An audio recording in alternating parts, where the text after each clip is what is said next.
You're listening to Prep Period, the only podcast for teachers that's focused on quick wins and actionable tips that can be implemented in your classroom tomorrow. Prep Period starts in 3, 2, 1. Welcome to the Prep Period Podcast. My name is Brian Bean. I'm going to be your host as usual. Today's an exciting episode. I'm really excited for this one. I got a good old friend of mine, Pamela Burleson, is going to be our guest today. And we're going to talk all about how to build a program. So for those CTE teachers out there listening who are tired of having 18 preps every year, today's going to be a good one for you. You're going to love it. Just to give you a little bit of background information about Pam, having previously been a geophysicist in the oil industry, Pamela Burleson has a bachelor's degree in applied mathematics from Texas A&M and has presented at the Conference for the Advancement of Mathematics Teaching and been featured by the National Council of Teachers of Mathematics. She currently teaches financial math at Forney High School, it's just east of Dallas, as well as developmental math online for Lone Star College here in Houston. And so my good dear friend Pamela, thank you for coming on to the show. Thank you so much for having me. I'm really excited to be here. It's great to be here. Oh, well, good. So today we're going to talk all about how to build a program, right? Dream scenario for every CTE teacher is to only have one prep, right? I know when I was teaching, the most I ever had at one time was, I think, four different prep periods. But I know teachers who have had like 6 or 7 different preps. And it's just kind of the way it goes in CTE. So I'm super excited to dive into this subject. But first of all, tell us a little bit about the specific class that you teach and maybe a little bit about what the uphill battle was to grow that program to begin with. So I teach financial math here in Texas. It is a 1-year, 1-credit course. It counts as a forced math or upper level math for our seniors, typically is who takes it. I do have some juniors that take it. Typically my juniors are doing it as an elective credit. This year I am both virtual and face-to-face teacher. So I have both of those environments that I'm juggling. I have a total of like 165, 170 students this year. They've moved. I have about 100 that are virtual now, so you can do the math. Yeah. But the challenge has really been for me, it's been marrying the program with my district grading policy and making sure that everything is really, on point. And I don't get myself into trouble with some parents or some kids because of the grading with this program is a little different. But I have been able to match all of the content with state content standards and then with my district's grading policy. And I've been able to marry all of those, and that is so important. Yeah, for sure. I remember when I was trying to grow my program, one of the biggest hurdles that I had at the very beginning is making sure that everybody understood we're going to cover the content. This might seem a little different, but that's a little unique for our specific programs. But let's talk a little bit about your process. So you've mentioned before that there are 5 key actions that you got to take to really grow a program. And first they might seem pretty straightforward, but I know from personal experience that some of these, there's some nuance to it.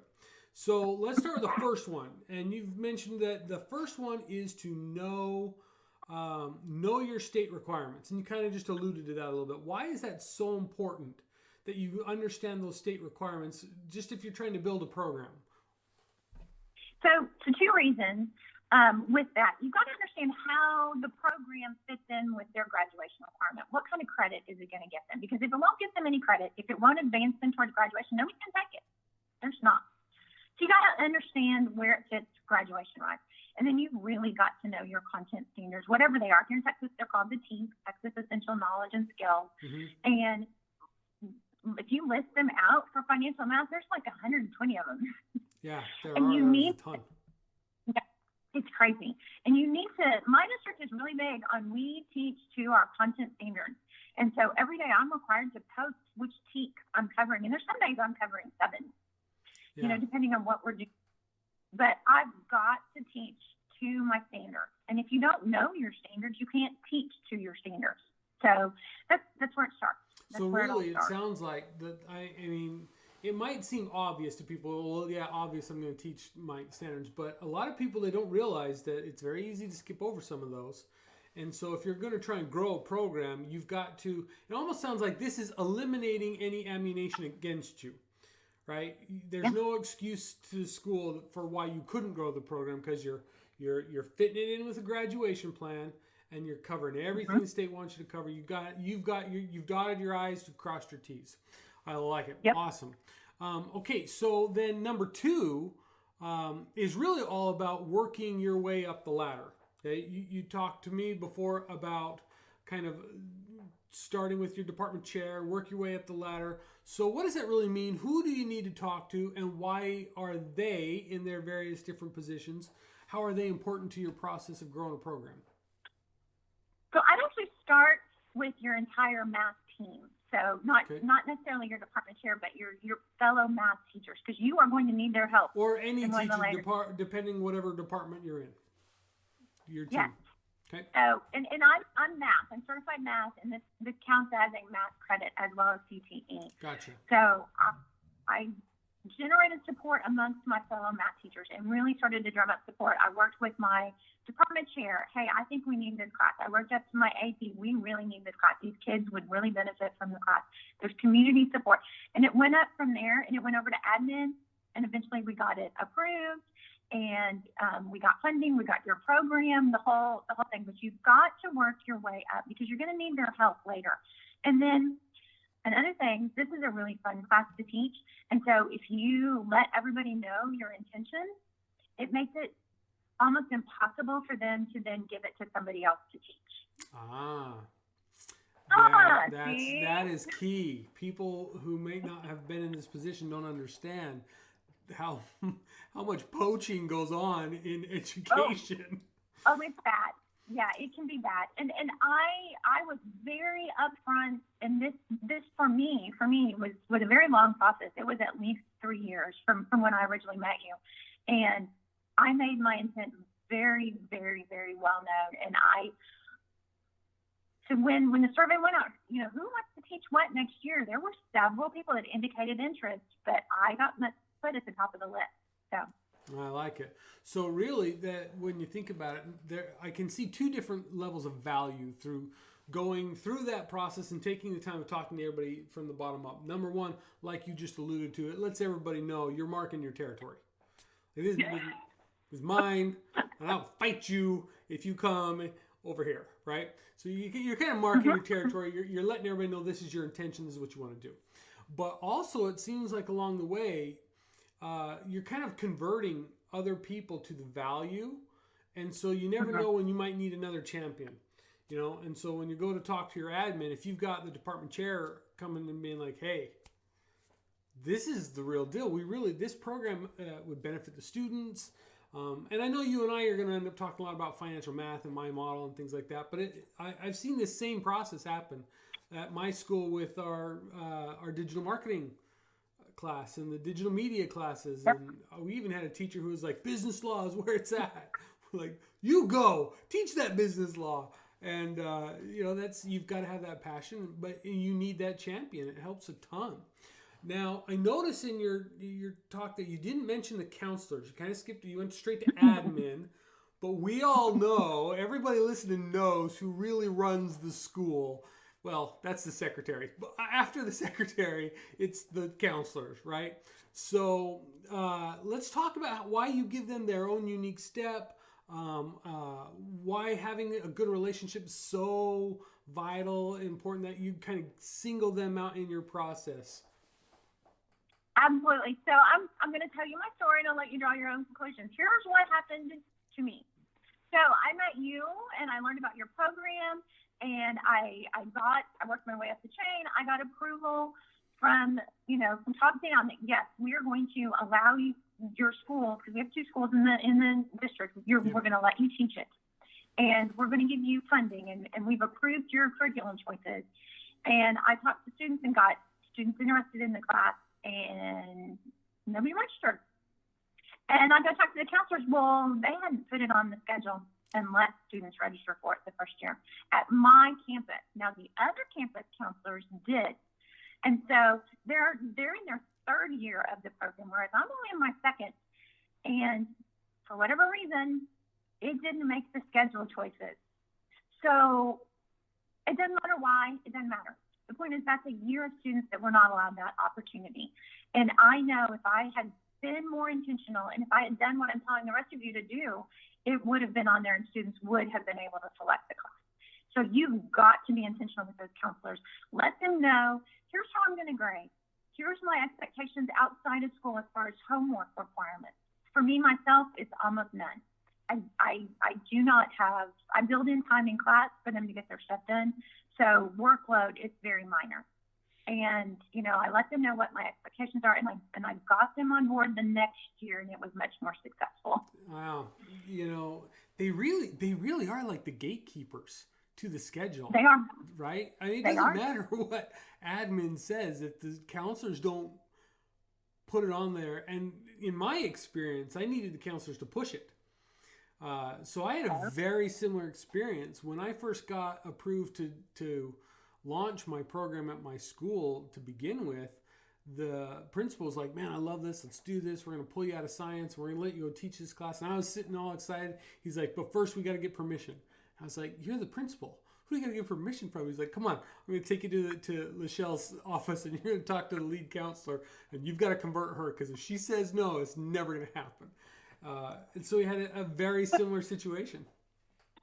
It turned out that the counselor's biggest reservation was, and I mentioned this to you previously, but it has to do with the NCAA not counting financial math as a math credit, one of their core things. And we're going to work on that. I'm telling you. I like it. I think it's wrong. Well, you bring up a really valid point because a lot of times, so there's nuances to all of these things. It's some that the left hand might not know what the right hand knows, right? The admin they're not getting into the weeds with that kind of stuff, but the counselors will know. So if you're teaching some, random course that the state of Texas says, here, this is available, we'll approve here's some TEKS, but not every school offers it. It's a an elective credit.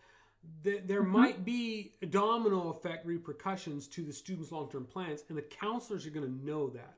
So if you can get them on board, not only will they champion for you and help you, but they'll also help you design a better program to be stronger in that context. Yep. I love when I saw your list of these 5 things. I love that you put counselors on their own line because they are so important. All right, I love it. Okay, so this next one is actually, I know I've been hyping up counselors. This next one's my favorite one, because I think it's really clever. So number 4 is actually, you know what? I'm not even going to try and give it a lead in. I'm just going to let you dive right in. So tell us number 4. Set the suspense. So, number 4 is I go to all the feeder classes and I talk about the classes. Now, in all honesty and in all fairness, we have always done this here at Forney High School with our math department. Every upper level class goes around to all of the feeder classes. So the way we do it here at our high school, Algebra 1, Geometry, Algebra 2. So Algebra 2 is my feeder class. And so I go to all of them. I go to the on-level and the advanced both, and I talk about the class and the grading and the lab and how we do things, and I let them know. But again, we do that as an entire department. And this is where I mentioned earlier, you've got to have your department support so that they will allow you into their classrooms and take up 5, 10, 15 minutes of their time. And we make a schedule. Here's all of the different sections in the rooms and the times for this class and who's going to take which one. We make a whole spreadsheet of who's going to what class. And we do this not necessarily to promote our classes, but we do this to make sure that kids get into the class that they need and the class that they want to get them to where they want to go. We want to make sure that our future engineers and our future doctors are in pre-cal and calculus. We want to make sure that our nurses realize that they need statistics, not calculus. We want to make sure that our music majors realize they don't need calculus. So we've always done this. Yeah. We've always done this. I just use it to my advantage. Now, along those same lines, though, you can't do this if your class isn't going to be any fun, right? You got to have a product to sell, for lack of better terminology. So what do you do to make your class not only just fun, but what kind of things do you emphasize when you're talking to the students to get them excited about it? So I emphasize the real world applications, and I emphasize my content, how they're going to be able to use their content their entire life. And I mentioned some of the things that we cover, and, I tell them, I'm going to teach you how to fill out a check. I'm going to teach you how to balance your checkbook. And I'm going to teach you how to pay your taxes and all this kind of stuff. And that gets their interest. I'm going to teach you how to read a W-2, look at your pay stub, that sort of thing. Because, they're getting jobs, they're getting cars. I'm going to teach you how to buy a car, stuff like that. And they are hungry for that knowledge, I have found. So I emphasize the content. But as far as other sneaky little things to make it fun, anytime there is a campus-wide class, we go whole hog. So we're gonna collect cans for a food drive. Man, I'm giving you bonus points, and we are going to win because I want my name and I want the Mrs. Burleson financial math class. I want it announced on the announcer. During the announcement, Christmas holiday door decorating contest. I'm going to pay a kid lab money to one of the art students to decorate my door, and I'm going to give her whatever it is, $10,000 in the lab or whatever. And we're going to win. And you're going to win. By golly, it sounds so sketchy, but it works so good. I did the same stuff, Pamela.